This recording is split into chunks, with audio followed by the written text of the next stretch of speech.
Pekerjaan di dunia kreatif saat ini menjadi sebuah pekerjaan yang banyak diincar oleh orang. Bagaimana tidak, semua hal dilakukan di media sosial atau di internet. Tapi nih sahabat tech, saat ini jarang ada laptop dengan harga terjangkau yang bisa menjangkau kebutuhan para pekerja kreatif. Tapi jangan khawatir, Asus soalnya mempunyai sebuah laptop terbaru yakni VivoBook Pro Series yang ditujukan untuk para pekerja kreatif dengan budget yang sedikit terbatas. Nah, di samping saya ini sudah ada salah satu produknya, yakni Asus VivoBook Pro 14. Bagaimana pengalaman kami selama menggunakan laptop yang satu ini? Nah, kalau kalian penasaran, pastikan simak video ini sampai habis.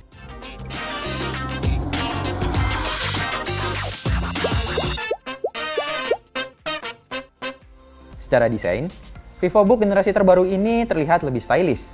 Jika di generasi sebelumnya mereka menggunakan desain yang terlihat elegan dengan sentuhan anak muda, di VivoBook generasi terbaru ini desainnya terkesan lebih berani. Hal ini ditunjukkan dengan beberapa ornamen baru yang hadir di laptop ini. Tapi yang paling menonjol nih, kehadiran logo Asus VivoBook yang terlihat menonjol jika dibandingkan dengan penutup layarnya. Kesan industrial juga kental terlihat di laptop ini dengan hadirnya pemilihan warna abu-abu tua yang seakan melihat sebuah mesin di sebuah pabrik. Dan jika di perangkat VivoBook sebelumnya nih, di bagian enternya diberi highlight warna hijau, di VivoBook Pro 14 ini diberi sentuhan stripe miring yang keren. Sentuhan upgrade lain yang diberikan di laptop ini adalah rasio layarnya yang kini 16:10. Dengan rasio layar yang lebih lebar, meski sama-sama memiliki layar 14 inci, pengguna akan mendapatkan space yang lebih besar. Hal lain yang menurut kami adalah upgrade besar-besaran adalah ukuran touchpad-nya yang jauh lebih besar. Hal ini patut kami apresiasi karena para pekerja digital biasanya membutuhkan ruang yang lebih besar saat mereka terpaksa harus menggunakannya ketika mouse mereka tertinggal di rumah. Upgrade lainnya yang kami rasakan adalah keyboardnya yang lebih nyaman digunakan, key travelnya lebih rendah dan lebih responsif, serta ukuran keycaps-nya yang menurut kami cukup besar, membuat kami nyaman melakukan pengetikan di laptop ini.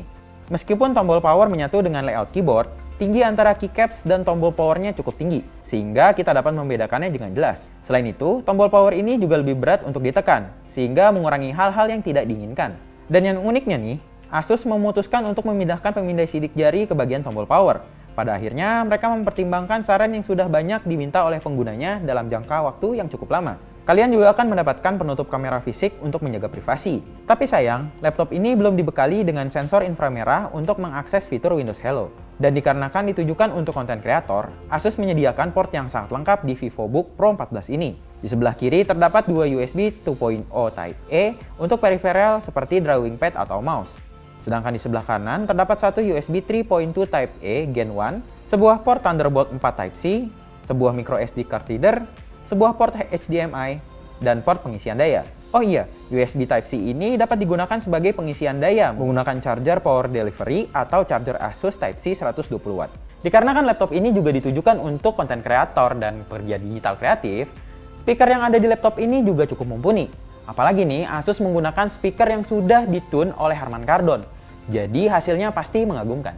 Tapi, sorotan utama dari laptop ini adalah hadirnya panel OLED, di mana memang sudah banyak dinantikan oleh para penggunanya. Seperti diketahui, panel OLED memiliki reproduksi warna yang lebih akurat jika dibandingkan dengan panel lain. Perusahaan asal Taiwan ini juga memiliki cukup banyak klaim terkait dengan panel yang ada di laptop ini. Mereka mengatakan bahwa layarnya sudah dikalibrasi sehingga memiliki hasil warna yang lebih akurat. Mereka mengklaim layar ini memiliki akurasi warna 100% DCI-P3 dan 133% sRGB color gamut. Mereka juga menyebut bahwa layar ini pun sudah tersertifikasi Pantone Validated, yang tentunya sudah diincar oleh para pekerja kreatif.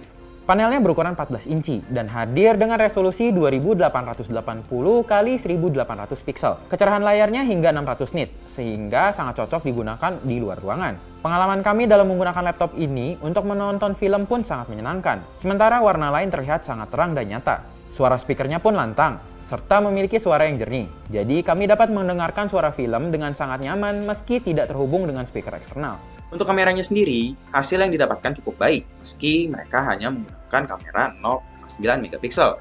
Yang menarik, di kameranya sudah mendukung fitur HDR, meski perekamannya masih berada di 720 pixel 30 fps. Sementara untuk mikrofonnya, hasil suaranya jernih, meskipun di sekitar saya terdapat cukup banyak gangguan. Hal ini dapat terjadi berkat fitur AI yang dapat menyaring suara di sekitar kita.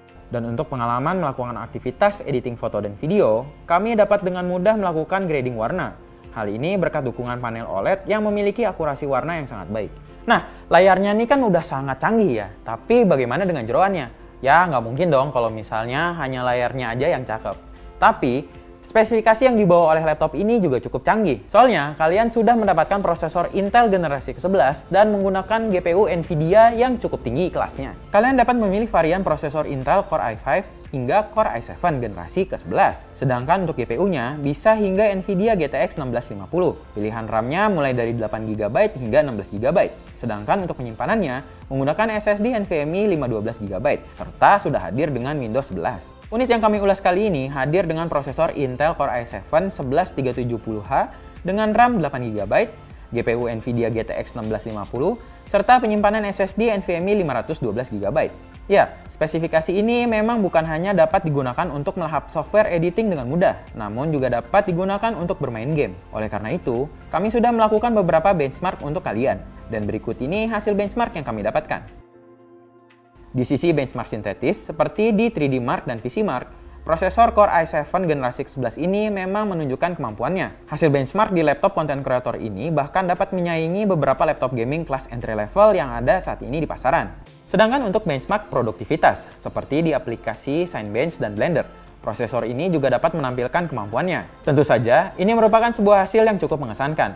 Di sisi lain, saat melakukan pengujian game, kami dapat melahap berbagai macam game, baik e-sport dan beberapa game AAA dapat dijalankan dengan baik tanpa masalah. Jadi, jika kalian membutuhkan laptop hybrid nih, Asus VivoBook Pro 14 ini bisa jadi pilihan.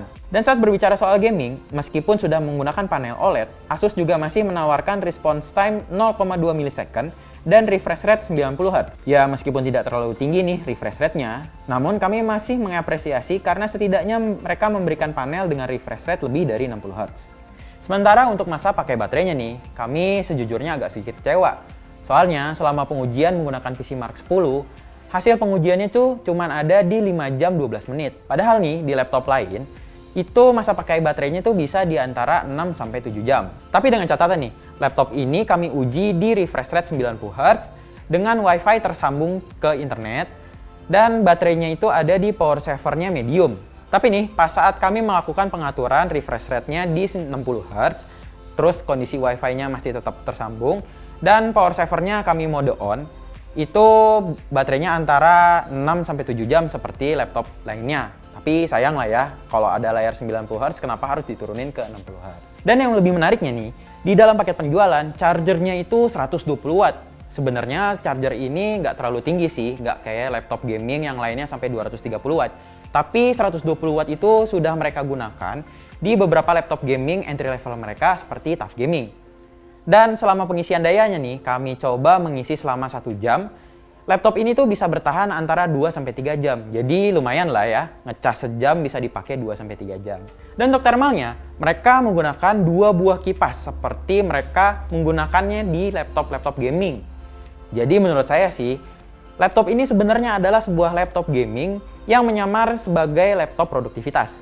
Nah, gimana sahabat tech? Kalian setuju nggak dengan statement saya yang satu itu? Tulis di kolom komentar di bawah ini ya. Sementara untuk harganya nih, varian yang menggunakan Core i5 itu harganya ada di 14,599 juta. Dan untuk varian yang kami ulas kali ini, harganya ada di 16,299 juta. Tapi kalau misalnya nih, kalian ingin membeli laptop yang ini, kami sarankan kalian membeli yang versi RAM 16GB-nya. Soalnya harganya cuma terpaut 500.000 saja. Jadi dengan 500.000 kalian sudah mendapatkan RAM yang lebih banyak. Nah itu dia tadi sahabat tech, ulasan kami terhadap Asus VivoBook Pro 14. Bagaimana menurut kalian? Kalian tertarik nggak membeli laptop yang satu ini? Nah jangan lupa juga ya buat like dan subscribe channel YouTube-nya Tech ID. Sampai ketemu di video selanjutnya.